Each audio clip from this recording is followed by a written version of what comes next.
지난주 우리는 예수님께서 날 때부터 맹인되었던 자를 고쳐주시는 그런 예수님의 모습을 보았습니다. 여기 날 때부터 맹인이라는 것은 태어날 때서부터 죄인, 즉 어둠 가운데 비참하게 살아가는 자를 의미하는 것이었고, 그렇게 죄인인 우리들, 날 때부터 죄인인 우리들, 그래서 하나님을 알지도 못하고 하나님을 향하여 구원의 손길을 내밀지도 못하는 자가 바로 우리 죄인, 우리들이었음을 보았습니다. 그런데 그런 우리들에게 빛 대신 예수님께서 우리에게 먼저 찾아오셔서 그 빛을 비추셔서 우리를 이 어둠에서 빛으로 옮기셨다는 것을 또 함께 나누었습니다. 따라서 이 죄악의 근본 원인은 빛 대신 예수님이 없는 것이고, 그렇게 빛이 임하면 어둠이 사라지듯이 우리의 모든 어둠에 대한 근본적인 해결은 바로 빛 대신 예수님께 나아가는 것이라는 것을 함께 나눴습니다. 그리고 예수님께서 맹인의 눈에 진흙을 발라 눈을 뜨게 하시는 모습을 통해서 빛 대신 우리 주님께서 우리의 죄로 가려진 눈을 여시고 이제 우리를 새로운 피조물로 그렇게 창조해 가시는 것을 시각화해서 우리가 보았습니다. 이렇게 맹인을 고치시는 예수의 이야기는 죄인된 우리를 구원하셔서 새롭게 우리를 창조해 가시는 예수님의 구원 사역을 아주 잘 보여주는 그런 복음의 그림이었습니다. 그런데 지난주 우리가 본문 안에서 함께 나누지 못한 부분이 있습니다. 그것은 바로 그 이후에 이어지는 예수님의 말씀인 실로암 못에 가서 씻으라 하신 말씀이죠. 두 번이나 나오는 그런 말씀인데, 예수님께서 이 맹인의 눈을 뜨게 하시면서 실로암 못에 가서 씻으라 하고 말씀하신 이유가 무엇인가? 이 말씀을 통해서 예수님이 우리에게 요구하시는 삶은 무엇인가 하는 것을 오늘 함께 나누고자 합니다. 이 실로암이라는 이 연못, 이 못은 자료들마다 조금씩 차이가 있지만 대략 크지 않은 연못이에요. 길이가 한 15에서 17m, 이 넓이가 한 5.5m, 5m, 5.5m 이 정도 되는 5개 연못입니다. 이 실로암 연못은 스스로 그 밑에서 이렇게 물이 솟아나는 연못이 아니라 이렇게 터널을 통해서 물이 흘러나와서 그 연못에 이렇게 채워지게 되는 그런 형태입니다. 그리고 이 실로암 연못에 물을 공급해주는 그 터널, 이 터널이 히스기야 터널이었는데, 이 히스기야 터널에 대한 이야기가 역대하에 자세히 나오고 있죠. 예루살렘 성에 물을 공급해주는 수원지가 하나 있었습니다. 그것이 이 예루살렘 그 성 그 뒤쪽에, 골짜기 뒤쪽에 있는 그 기드론 골짜기에 있는 기혼샘이었습니다. 이 기혼이라는 말이 솟아나다 이런 뜻으로, 말 그대로 이 기혼샘은 그 밑에서부터 물이 이렇게 뽀글뽀글 올라와서 생긴 간헐천인 것이죠. 이 기혼샘의 물이 예루살렘 성 안에 사람들이 사용하는 식수였던 것이죠. 이 기혼샘의 물이 예루살렘 이 성의 이 전체의 생명줄이 되다 보니까 이 역대하에 보면 이 히스기야 왕이 이 사내립 침공 때에 그 암벽을 뚫어서 터널을 만드는 장면이 나옵니다.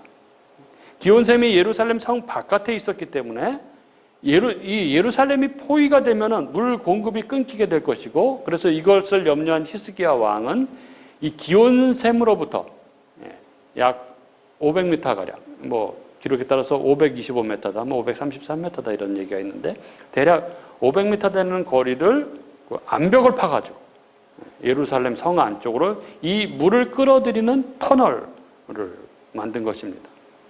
지금도 이 자리가 남아 있습니다. 그래서 성지 순례할 때 꼭 가는 필수 코스고, 저도 가봤는데, 사람들이 어떻게 그 시대에 이렇게 바위를 뚫어서 이런 터널을 만들었을까 좀 놀라운 그런 곳입니다. 이 터널이 조금 전에 말씀드렸던 바로 히스기야 터널이죠. 예, 기온샘의 물이 이 히스기야 터널을 통해서 내려오는 종착점에 실로암 연못이 있었습니다. 즉 실로암 연못은 기온샘으로부터 물을 공급받는 그런 연못이었던 것이죠. 이런 배경을 알고 이 실로암 못에 가서 씻으라 하신 말씀을 읽을 때 우리는 이 기온샘이 어떤 의미인지, 더불어 실로암 연못은 또 어떤 특별한 의미를 가지고 있는지를 우리는 볼 수가 있는 것이죠. 그럼 먼저 이 실로암 연못에 물을 공급하는 이 기온샘, 간헐천인 이 기온샘에 대해서 알아보도록 하겠습니다. 이 성경에서 기온은 크게 두 군데서 나오죠. 첫 번째는 열왕기상 1장 33절에 나오는데, 그러니까 아도니아가 솔로몬을 제치고 아버지의 뜻을 반역하고 스스로 왕이 되려고 했을 때 나단 선지자와 밧세바가 다윗 왕 앞에 나아가서 당신께서 말씀하신 대로, 늘 말씀하신 대로 솔로몬을 왕으로 세워야 한다고 그렇게 말하죠. 그래서 다윗이 솔로몬 왕을 세울 것을 명하는 장면에 이 기혼이 나옵니다. 이때 이 다윗 왕은 제사장 사독과 선지자 나단과 장군 브나야를 불러서 이렇게 말합니다.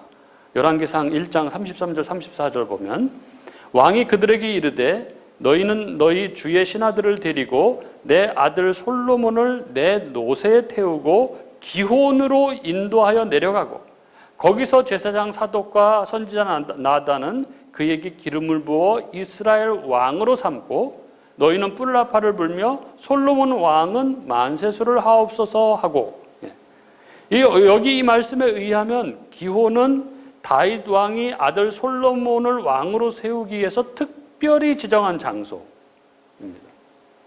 왜 다윗은 아들 솔로몬을 왕으로 세우는데 왜 하필 거기 기혼, 거기 가서 기름을 부으라고 했을까요? 그것은 이 기온샘이 예루살렘 성의 유일한 물 공급지, 즉 생명의 공급원이었기 때문에 그 생명의 공급자 되시는, 즉 생명의 근원이 되시는 하나님을 기억하는 것이 왕의 가장 중요한 책무였기 때문이었을 것입니다. 이런 의미 때문에 솔로몬이 이 기온에서 기름 부음을 받아서 왕이 되도록 그렇게 했던 것입니다. 그리고 둘째로 이 재미있는 사실은 이 성경에서 기혼이라는 이름을 가진 또 다른 곳이 창세기에 나온다는 것이죠. 창세기 2장에 보면 에덴 동산으로부터 흘러내려오는 네 강이 있는데 그 둘째 강의 이름이 바로 기혼입니다. 창세기 2장 13절에 보면은 둘째 강의 이름은 기혼이라 구스 온 땅에 들렀고 이런 말씀이 나오죠. 시대순으로 보면 다윗 왕의 시대에 나타난 기온샘이 창세기의 기온강보다는 훨씬 후대의 이야기죠. 그렇다면 이 기온샘은 에덴 동산으로부터 흘러내리는 은혜의 강 중에 하나였던 기온강과 같이 하나님의 도성인 예루살렘에 그런 역할을 하는 은혜의 샘이라는 의미에서 사람들이 창세기에 이 기온강의 이름을 가져와서 붙인 것이 아닐까, 그런 생각을 할 수가 있습니다. 따라서 기온이라는 샘은 그 기원을 은혜의 원천인 하나님께 두고 있는 것을 보여주는 샘, 이렇게 정리할 수 있는 것이죠. 그리고 이 기온샘은 예루살렘 성읍을 내려다보는 곳, 그 위에 깃들은 골짜기에 있었습니다. 그래서 어떤 신학자는 이 기온샘을 성전 언덕 발치에 있는 샘으로서 이는 하나님의 은혜의 보좌로부터 물이 흘러나온다는 것을 상징한다, 이렇게 말하기도 했습니다.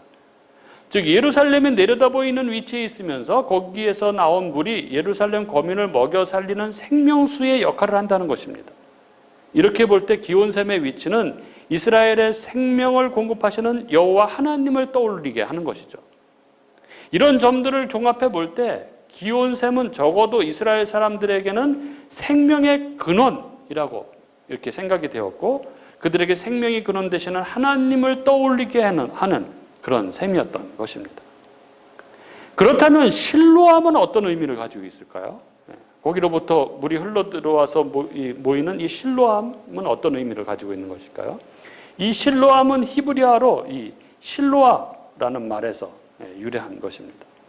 따라서 우리가 이 실로암의 의미를 알기 위해서는 성경에서 실로아가 어떤 의미로 사용됐는지를 살펴볼 필요가 있는 것이죠. 예.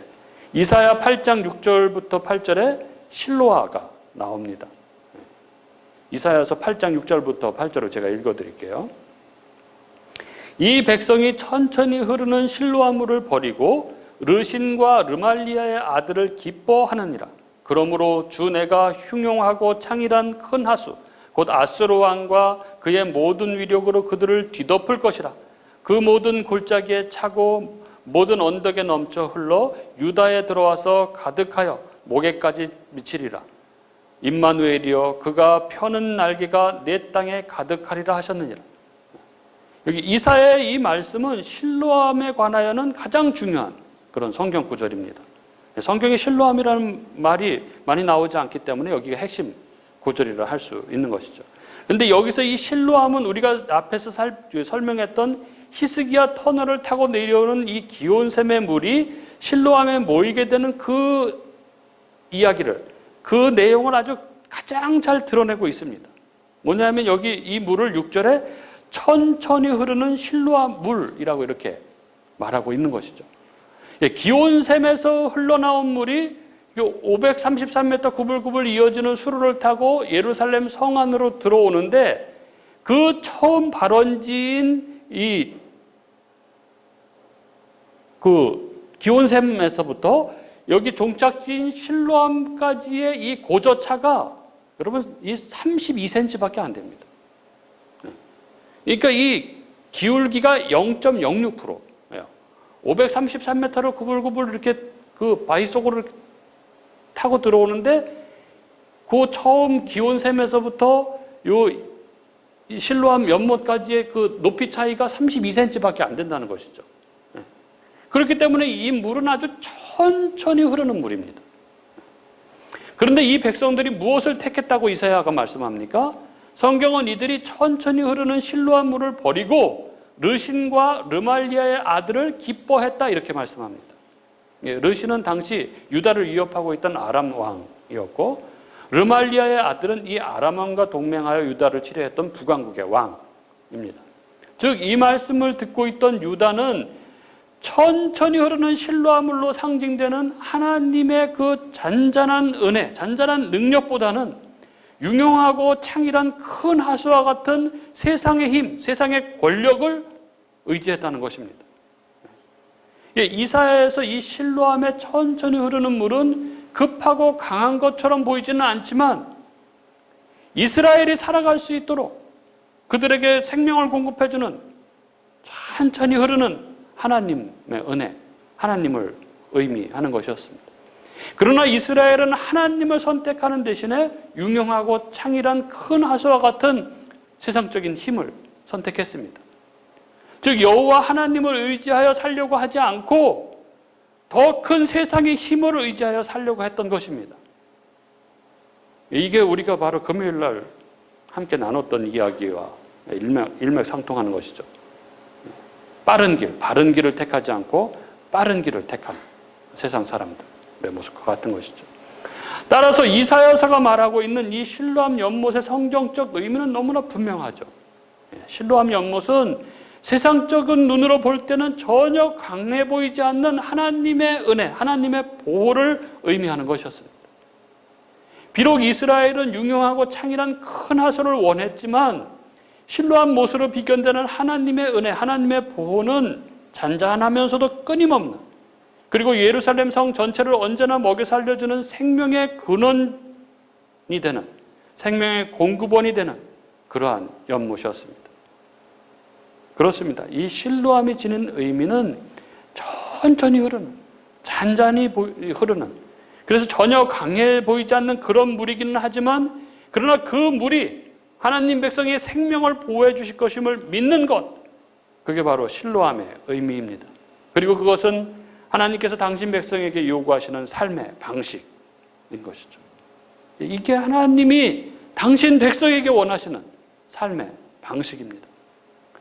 그래서 신명기에서 하나님께서 이스라엘이 들어가서 얻게 될 가나안 땅에 대해서 이렇게 백성들에게 설명하셨습니다. 신명기 11장 10절부터 12절에 보면 내가 들어가 차지하려 하는 땅은 내가 나온 애굽 땅과 같지 아니하니 거기에서는 너희가 파종한 후에 발로 물대기를 채소밭에 댐과 같이 하였거니와 너희가 건너가서 차지할 땅은 산과 골짜기가 있어서 하늘에서 내리는 비를 흡수하는 땅이요 내 하나님 여호와께서 돌봐주시는 땅이라. 연초부터 연말까지 내 하나님 여호와의 눈이 항상 그 위에 있느니라. 이렇게 말씀하시는 거죠.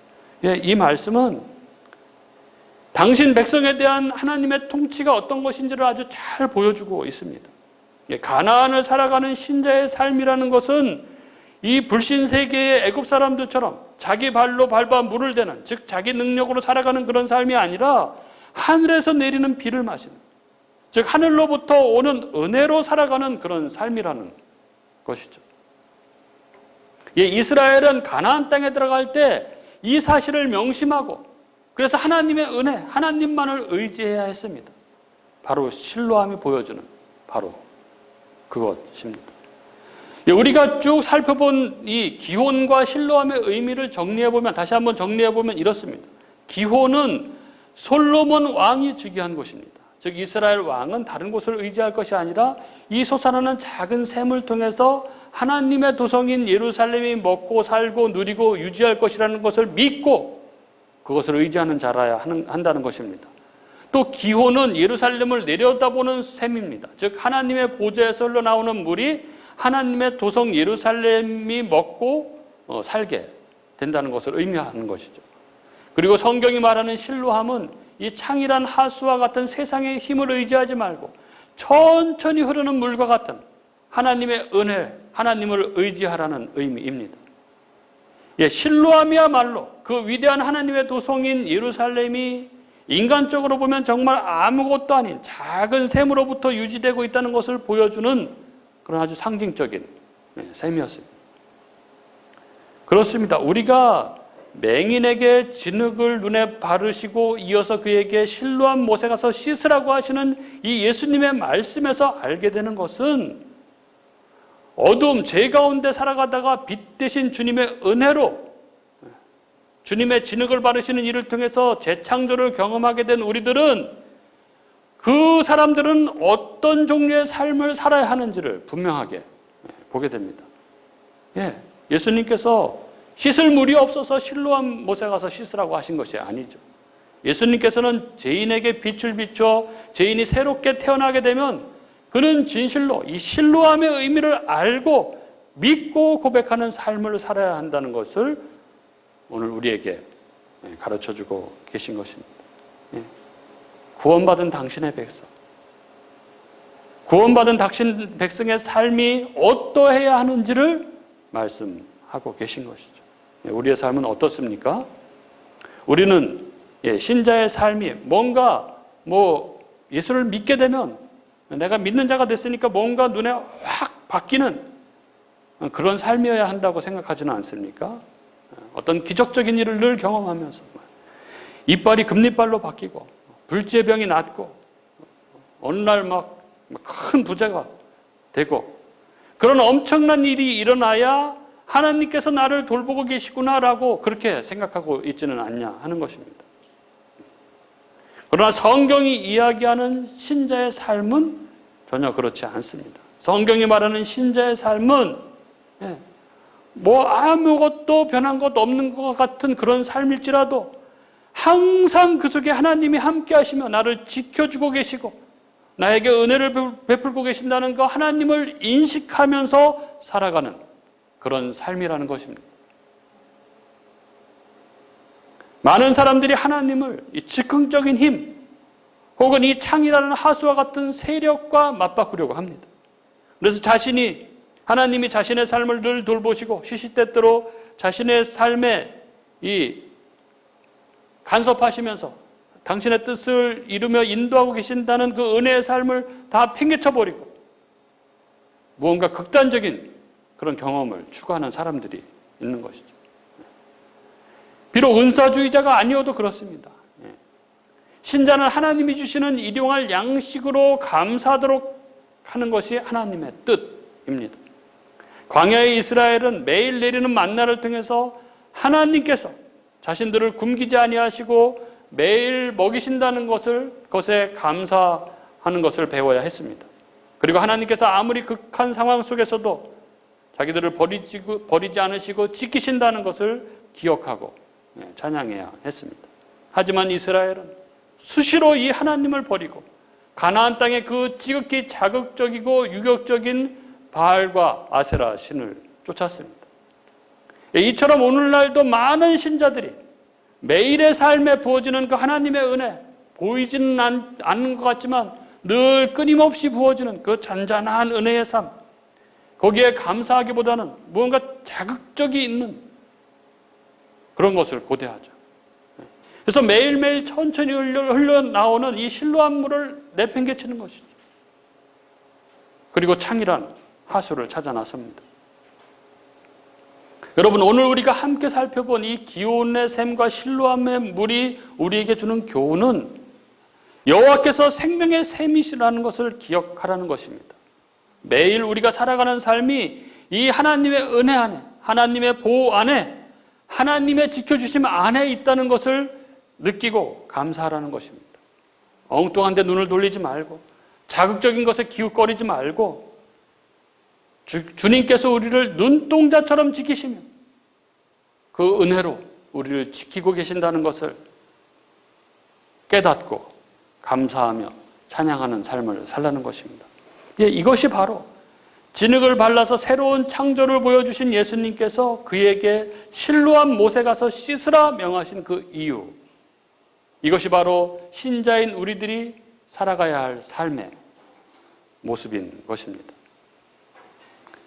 그런데 오늘 말씀에서 우리가 하나 더 주목해서 살펴볼 것이 있습니다. 뭐냐 하면은 오늘 성경이 이 실로암이라는 단어에 대해서 특별히 해설을 달고 있다는 사실이죠.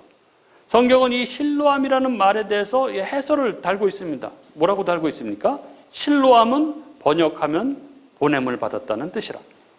성경이 이렇게 적고 있죠. 실로암은 보냄을 받았다라는 뜻이라고 성경이 특별히 해설을 합니다.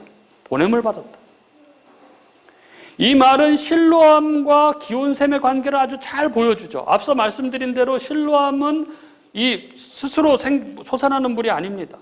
실로암은 솟아나는 물인 기온샘으로부터 이 히스기야 터널을 통해서 보내어지는 물이죠. 보냄받은 것입니다. 실로암은 보냄받은 물이죠. 근데 원래 이 실로암이라는 히브리어는 이렇게 수동형이 아니라 능동형입니다. 원래 이 말은 보낸다라는 뜻이죠. 정확히 말하면 보내는 자죠. 그런데 성경은 이 보내는 자를 보냄을 받았다 이렇게 적고 있습니다. 좀 특이하지 않습니까? 보냄을 받았습니다. 그런데 실제로는 보내는 자입니다. 무슨 의도일까요? 성경이 특별히 여기에 이렇게 해설을 달아서 주목하게 하는 이유는 무엇일까요? 예수님께서 맹인의 눈을 뜨게 하시면서 실로암으로 보내시는 이 대목에 이 해설을 달므로써 예수님이 어떤 분이신지, 예수님 사역의 특성을 아주 극명하게 보여주고 있는 것입니다. 즉, 보냄을 받으신 분이시면서 보내시는 분으로서의 예수님, 실로암 되신 예수님을 잘 설명해 주고 있는 것이죠. 요한복음에서 이 보내고 보냄을 받는 것에 대해서 아주 명확하게 보여주는 것이 하나님과 예수님과의 관계입니다. 요한복음 안에서 하나님은 보내시고 예수님은 보내심을 받았다라는 개념이 수십 번 나옵니다. 아버지 하나님께서 사명을 맡기셔서 예수님을 이 땅에 보내셨고 예수님께서는 아버지로부터 보냄을 받아 이 땅에 오셨습니다. 예수님은 보냄을 받은 자입니다. 그러면서 예수님은 실로암, 보내는 자입니다. 그렇게 보냄을 받으신 예수님은 어떻게 보냅니까? 당신의 사역으로 말미암아, 본인으로 말미암아 눈을 뜨게 된 당신 백성들을 세상에 보내시는 분이십니다. 요한복음 17장 18절은 이렇게 말합니다. 아버지께서 나를 세상에 보내신 것 같이 나도 그들을 세상에 보내었고. 오늘 예수님께서는 눈을 보지 못하는 맹인을 새롭게 창조하신 후에 그를 보내십니다. 그렇습니다. 우리는 과거에 맹인 되었다가 빛 대신 예수님을 만나 눈을 뜨게 된 자들입니다. 오늘 눈을 뜨게 된 맹인, 이 실로암으로 보내지는 맹인은 바로 우리들인 것이죠. 그러면 우리가 이렇게 눈을 뜨게 될 때 그것은 누구를 위한 것일까요? 이전에는 맹인으로 불편했는데 이제 눈 뜨게 되었으니까 이제 마음껏 즐기면서 살아야 되겠다, 그런 의미입니까? 아닙니다. 우리는 보내심을 받은 자로부터 다시 보내심을 받은 자입니다. 우리는 이것을 결코 잊어서는 안 되는 것이죠. 예수님께서 보내심을 받으셔서 십자가의 고난과 죽으심을 통해서 세상에 빛을 비추어 주셨듯이 우리들 역시 동일하게 세상의 빛이 되라고 보내심을 받은 자들이라는 것입니다. 그래서 예수님께서 산상수훈에서 너희는 세상의 빛이라, 산 위에 있는 동네가 숨겨지지 못할 것이요, 이렇게 말씀하시죠. 그리고 예수님께서 또 16절에 이같이 너희 빛을 사람 앞에 비추게 하여 그들로 너희 착한 행실을 보고 하늘에 계신 너희 아버지께 영광을 돌리게 하라, 이렇게 말씀하십니다. 우리 역시 예수님처럼 세상의 빛으로 보내심을 받은 자들입니다. 여러분, 그렇다면 우리는 어떻게 살아야 합니까? 신자인 우리는 세상 가운데, 세상에서 빛으로 드러나야 합니다. 우리는 세상에서 빛으로 살아야 합니다. 그를 보면, 나를 보면은, 예수를 믿는 나를 보면 세상 사람들이 저 사람을 보니까 보낸 사람이 있구나, 보낸 분이 있구나, 저 사람을 보니까 하나님 나라가 있구나, 이것이 보여져야 되는 것이죠. 이는 그가 예수를 믿어서 부자가 되어야 한다는 말이 아니죠. 그가 예수를 믿어서 높은 자리에 올라가야 한다는 말이 아닙니다. 그런 의미가 아니라 이 신자라는 표시, 그가 신자라는 표시는 그가 성공하고 부자가 된다는 의미가 아니라 그가 신자라는 표시는 뭡니까? 의와 평강과 희락의 삶인 것이죠. 우리가 너무나 잘 아는 로마서 14장 7절에 하나님의 나라는 먹는 것과 마시는 것이 아니요 오직 성령 안에 있는 의와 평강과 희락입니다. 신자의 삶은 이제 죄로부터 벗어난 삶입니다. 죄와 치열하게 싸우는 삶입니다. 그래서 의가 있죠. 신자의 삶 가운데는 죄와 치열하게 싸우는 의가 있습니다. 신자는 죄와 치열하게 싸우는 사람입니다. 그리고 신자의 삶에는 물론 세상 사람들과 같은 그런 어려움이 있고 힘듦이 있고 여러 가지 일들이 있습니다. 그러나 신자는 거기에 매몰되지 않는 사람들이죠. 거기에 매몰되지 않고 세상 사람들이 볼 수 없는, 세상 사람들에게는 볼 수 없는 평강이 그에게는 있습니다. 그리고 그 어떤 상황 가운데서도 하늘나라에 대한 소망, 그 기쁨과 희락이 그의 삶에 있는 것이죠. 언제나 잔잔히 흐르는 하나님의 은혜를 의지하여 살아가는 자인 이 신자의 삶의 특징은 바로 의와 평강과 희락의 삶입니다. 이게 바로 빛입니다.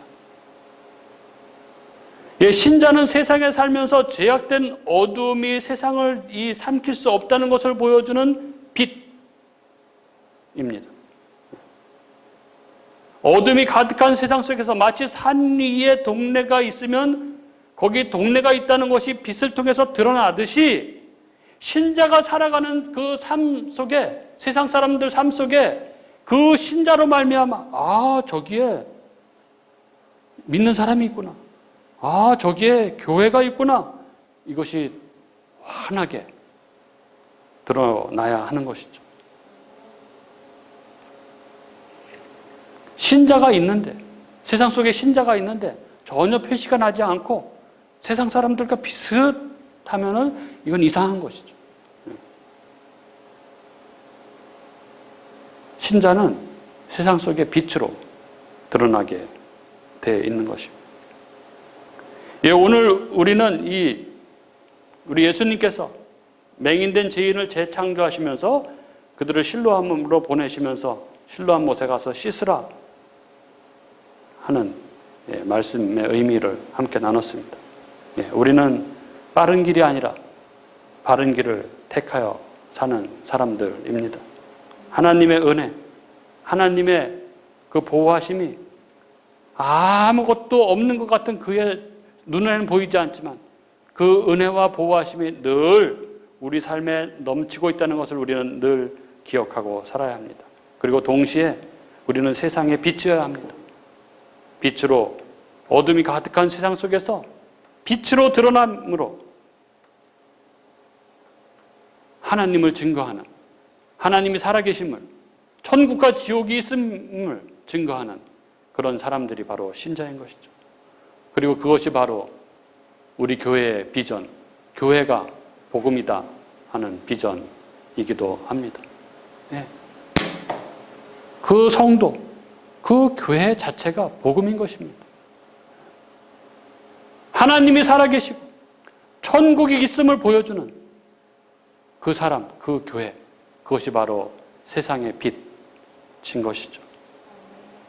오늘 실로암 못에 가서 씻으라 하시는 이 말씀의 의미를 우리가 다시 한번 마음에 새기고 그 세상의 빛으로 살아가는 저와 여러분이 될 수 있기를 주님의 이름으로 축복합니다.